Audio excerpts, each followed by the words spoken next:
ओम नमः शिवाय भक्तों, चलिए जानते हैं सावन शिवरात्रि और प्रदोष का संबंध।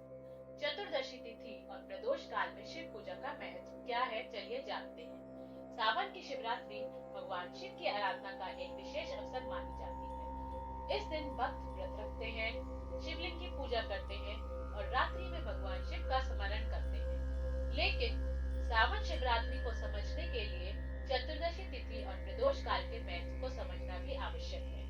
हिंदू पंचांग में प्रत्येक महीने की कृष्ण पक्ष की चतुर्दशी तिथि को मासिक शिवरात्रि कहा जाता है। जब वह चतुर्दशी सावन महीने में आती है, इसे सावन शिवरात्रि कहा जाता है। सावन स्वयं भगवान शिव की आराधना के लिए अत्यंत महत्वपूर्ण महीना माना जाता है, इसलिए इस महीने की शिवरात्रि को विशेष श्रद्धा से मनाया जाता है। अब सवाल आता है, प्रदोष क्या है? प्रदोष का सामान्य अर्थ है संध्या के आसपास का वह समय जब दिन समाप्त होकर रात की ओर बढ़ता है। धार्मिक परंपराओं में सूर्यास्त के आसपास का यह समय भगवान शिव की पूजा के लिए विशेष माना गया है। इसी कारण प्रदोष व्रत भी भगवान शिव को समर्पित एक महत्वपूर्ण व्रत है। यहाँ एक महत्वपूर्ण अंतर समझना जरूरी है। प्रदोष व्रत और शिवरात्रि एक ही पर्व नहीं है।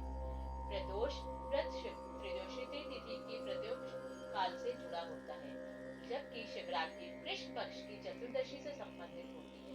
हालांकि दोनों में भगवान शिव की पूजा का विशेष महत्व होने के कारण इनका धार्मिक संबंध बहुत गहरा माना जाता है। शैव परंपरा में संध्या और रात्रि का समय साधना के लिए महत्वपूर्ण माना गया है। दिन की गतिविधियां धीरे धीरे समाप्त होती हैं और वातावरण अपेक्षाकृत शांत होने लगता है। इसलिए इस समय शिव मंत्र का जाप, ध्यान, स्तुति और पूजा करने से मन के बाहरी व्यवस्थाओं से हटाकर आध्यात्मिक चिंतन की ओर लगाने का अवसर मिलता है। सावन शिवरात्रि पर प्रदोष काल में शिव पूजन करने की परंपरा पर का एक सुंदर आध्यात्मिक संदेश भी है। दिन से रात की ओर होने वाला परिवर्तन हमें जीवन में परिवर्तन की याद दिलाता है। जैसे प्रकाश धीरे धीरे अंधकार में बदलता है, वैसे ही मनुष्य को भी अपने भीतर के अज्ञान, अहंकार और नकारात्मक विचारों को पहचान कर उनसे ऊपर उठने का प्रयास करना चाहिए। इसके बाद चतुर्दशी की रात्रि को शिव आराधना का महत्व और बढ़ता जाता है। अनेक परंपराओं में भक्त रात्रि में शिवलिंग का अभिषेक करते हैं, मंत्र जप करते हैं और जागरण करते हैं। यहाँ उद्देश्य केवल रात भर जागना नहीं, बल्कि मन को जागृत करना है। भगवान शिव की योग और ध्यान का अध्यात्म माना जाता है, इसलिए शिवरात्रि की रात को ध्यान, मौन और मंत्र जाप के लिए उपयोग करना साधना की दृष्टि से महत्वपूर्ण माना जाता है।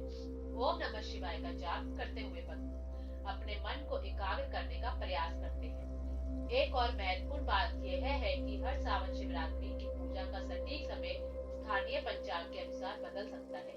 चतुर्दशी तिथि कब शुरू और कब समाप्त होती है तथा प्रदोष काल कब का समय आपके हिसाब का सूर्योदय सूर्यास्त के अनुसार निर्धारित होता है। इसलिए व्रत या पूजा का मुहूर्त जानने के लिए अपने क्षेत्र के पंचांग को देखना उचित है। प्रदोष और शिवरात्रि दोनों में भगवान शिव की पूजा का संबंध समय के विशेष चरणों से है। प्रदोष में संध्या का समय महत्वपूर्ण है, जबकि शिवरात्रि में रात्रि और विशेष रूप से चतुर्दशी तिथि का विशेष महत्व है।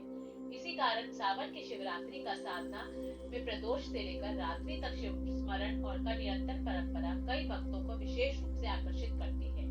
सावन शिवरात्रि और प्रदोष हमें एक गहरा संदेश देती है।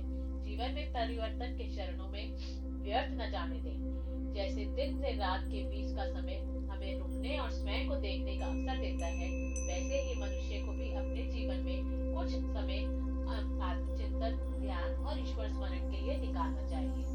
शिव पूजा का वास्तविक उद्देश्य केवल बाहरी अनुष्ठान नहीं, बल्कि मन को शांत करना, अहंकार को